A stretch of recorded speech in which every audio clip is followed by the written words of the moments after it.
even if you just want it to be some regular comfort, because 9 times out of 10, unfortunately, those women that have vaginismus also have a weak pelvic floor. Mm-hmm. So they've got, what's happening is you cough, you sneeze, you pee a little bit. That's because your pelvic floor is weak. Having babies just exacerbates it. Having any kind of bladder or bowel or intestinal surgeries will make it worse as well. A hysterectomy, again, you're messing around down there. If you've had a C-section, all of these things will make it less.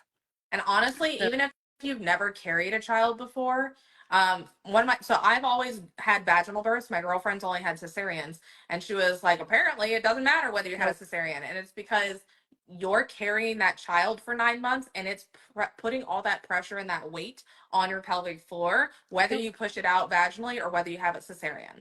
And then for Yeah. those of us who have never carried a child before, if you're sitting at a desk or you sit a lot for your job, your pelvic floor is being weakened just by you sitting. So working on those Kegel muscles on a regular basis, they are muscles, and just like every other muscle in your body, it's kind of a use it or lose it kind of deal, right? Yeah. The other thing that they just found too, if you're prone to kidney stones, Oh God. that's also been a big factor because, again, it's that pressure Yep. being put down on your pelvic floor.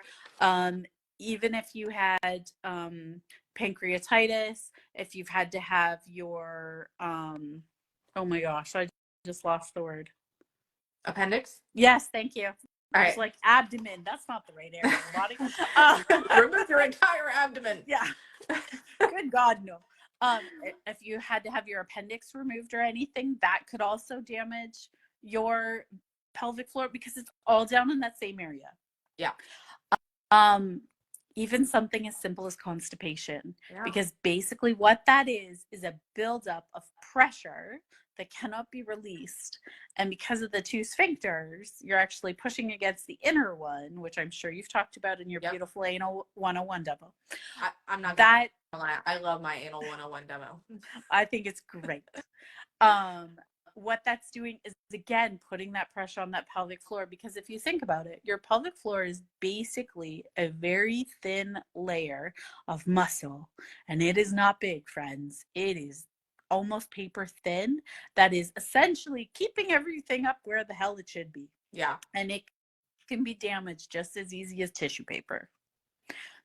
Speaking of tissues, I was watching TikTok one time, and there was like a doctor on there, a pelvic floor doctor, Yep. and she said one thing that you never want to do while using the bathroom is blow your nose. Yep.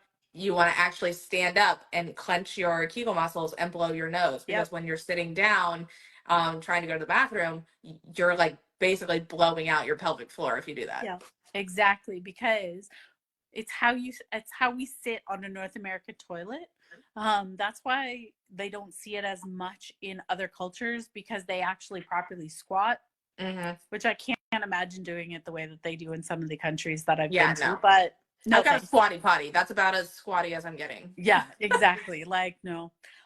Because you've now opened up your entire pelvic floor as wide as it can. And then that pressure from blowing your nose, because everything's connected, that's why. Yeah. So you've now stretched it as much as it can be, like a rubber band, and then you just went at you. Well, you